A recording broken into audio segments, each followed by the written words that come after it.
a brand new edition of Young Gun, the Mid-Week Talkthrough. I'm Demetri Ravanos, a Bama grad, talking about the Carolina Panthers through the lens of their new quarterback, BryceYoung. I forgot to record this part of the show when I was on with Paul earlier, so you'll see my interview with PaulFinebaum in just a moment. First, though, I do have to say thank you to everybody at Graffiti. They are the sponsor that makes this show possible, and they are the best place to watch football on Sundays. 19 TVs, 158 East Cedar Street in downtown Cary. Yes, they are a high-end cocktail bar. Yes, they are the bar where you can throw axes, but it is also a unique experience for your football Sunday. Weekly specials on not only bourbon pours, but beers as well, and weekly prizes. So if you have not watched pro football at Graffiti on a Sunday, why not start this week? 158 East Cedar Street in downtown Cary. They support us, so we ask you to please support them.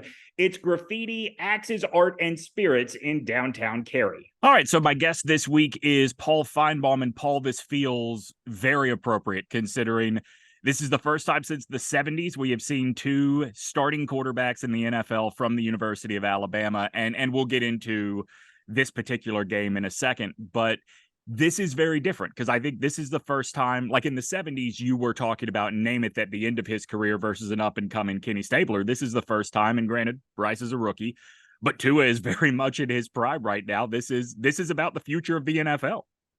Yeah, and what's so interesting, not to get too deep in the Alabama weeds, but there was a long time that Alabama didn't have a starting quarterback in the NFL. I mean, right. it went on for decades. So the fact that you've got Bryce and Tua and Jalen and Tua, it's really remarkable. They could use one of those guys right now.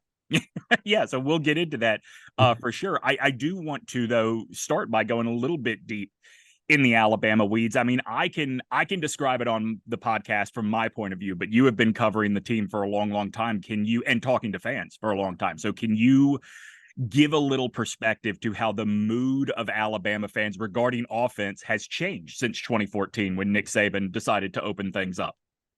Well, it's very, to say it, Demetri, to say Alabama fans are spoiled would be like saying, milk is white. They're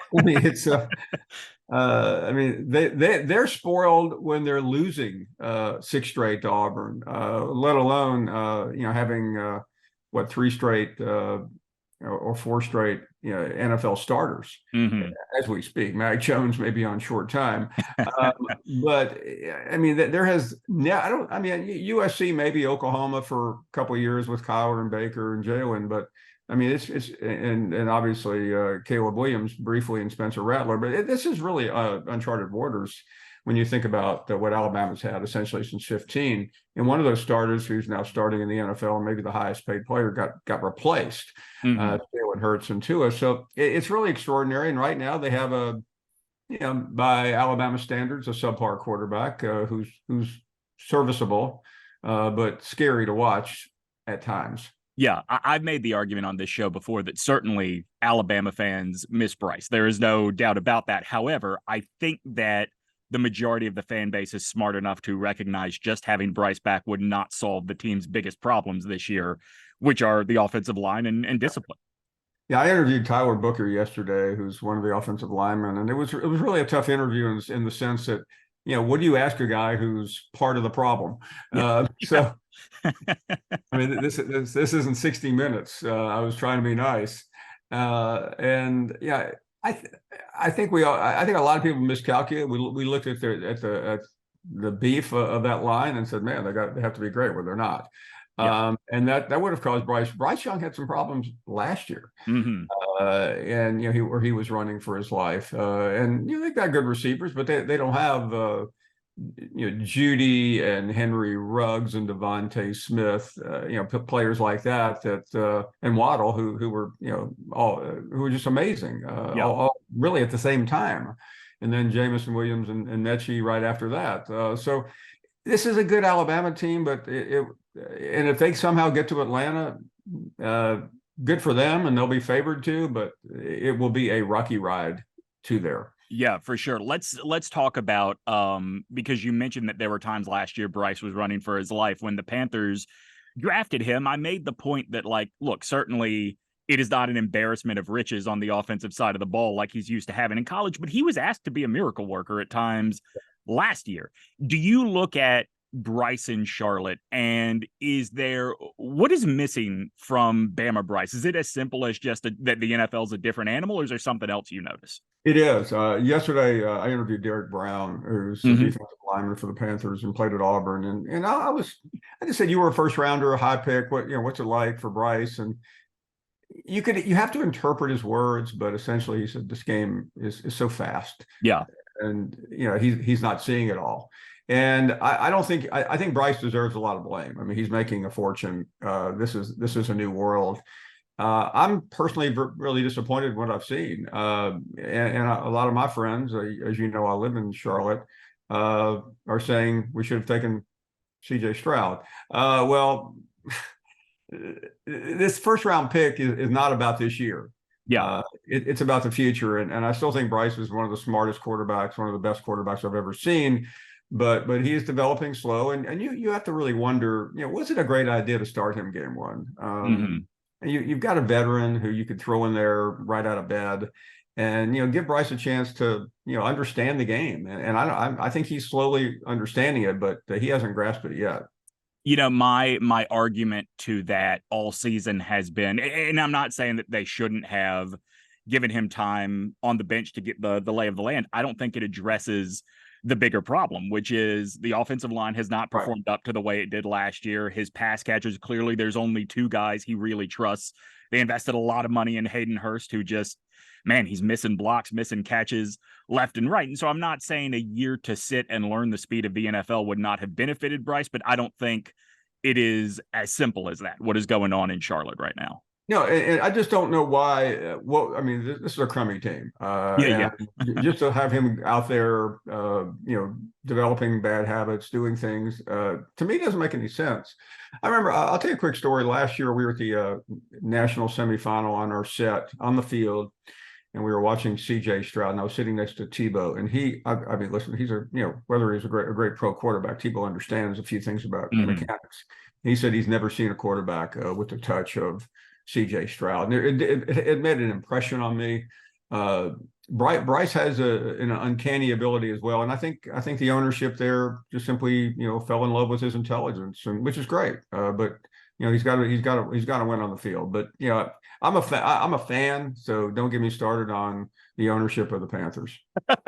Hey, listen, that's been the majority of our Tuesday episodes this season. Is what is it like to have to deal with this ownership? I do want to ask you about the significance of not just two Alabama quarterbacks playing each other, but these two Alabama quarterbacks. Like, to me, as somebody that grew up rooting for the team, went to school there, still follows the team, obviously, I think natural talent, Bryce and Tua are just miles above anything else I've ever seen in Crimson. They are. And it's the fact that, they kind of passed each other on the way in and out made it even more remarkable. And I think everything affects everything else. And, BryceYoung sitting out there in California watching Tua, thinking to himself, do I really want to stay on the West Coast, or I want to head to quarterback you all of a sudden? Right. So I think there is an effect. And but Tua's stay at Alabama it was remarkable for this reason. I mean, I would run into retired head coaches, and I would say, hey, you coached at Alabama for 9 years before becoming a head coach. You coached it. I was talking to Pat Dye, and I said, you were around Stabler and Namath and all these great players. He just interrupted me. He said, Tua is the best player I've ever seen at Alabama. He said, nobody's coming. And then Bryce came along, and you could argue in the same conversation. Yeah. So that's really what that was so unique, because I got there at the end of Bear Bryant's reign, Demetri, and I can't tell you how many bad quarterbacks I covered. I mean, guys that I don't know how they ever got there, let alone started. No, I'm right there with you. I tell people all the time. I think back to the '99 Tennessee game, and Alabama's starting quarterback at that point was a guy named Andrew Zhao, who was a hell of a passer, and then he got hurt in that game and was never the same after that. Like, seemed to be afraid to hang on to the ball, and yet he was still the best option for the next year and a half. And I believe he replaced Freddie Kitchens, who was actually better at quarterback than he was as a head coach in the NFL. He wasn't very good at quarterback. That is 100% true. How involved at this point is Nick Saban with those former quarterbacks that are in the NFL now? I mean, it seemed like Tua really took some time with Bryce after the game, and Bryce seemed, I don't know if you saw that video, but Bryce seemed really shaken up, and Tua really kind of consoled him. And I wonder if there is any element of that, of Nick saying to Tua, hey, we see what's going on with Bryce. He could use a lift, or at this point, is his job with those guys done? I hate to be so cruel here, but it's done. Yeah. I mean, Nick Saban keeps up with play, but he's not the kind of guy, though, that I knew a basketball coach once. This is 25, 30, 40 years ago, who on Christmas Eve until the end of Christmas, he literally called every one of his players. And I mean, he wanted to talk to them. He wanted to find out how their kids were. He knew their names. I mean, Nick Saban is the quintessential professional coach. I mean, yeah. I'd be hesitant to call him a mercenary on a public airwave, but that's who he is. I'm not saying he doesn't care. I'm not saying they don't care about him, but he's got another quarterback to worry about. Yeah, I mean, it makes total sense. And I think the only reason you don't say mercenary is because he has been at Alabama at 17 years at this point. But there is certainly, like, you think back about the Texas flirtation, the fact that he would have liked to have at some point been the New York Giants head coach, but it keeps coming back to, well, I've already got the foundation laid here. I'd have to do it all over again. I think there is some mercenariness, I think, in that personality. I think early on, I don't think he really thought he'd be there for this long. I think there was this itching to get back to the NFL. I mean, that was a failure. I mean, you can talk about the Drew Brees versus Dante Culpepper story until you're sick, but the franchise made a mistake, whether it was Nick Saban's decision or not, and he paid for it. But I mean, age helped him as he got older. He realized, what else am I going to do?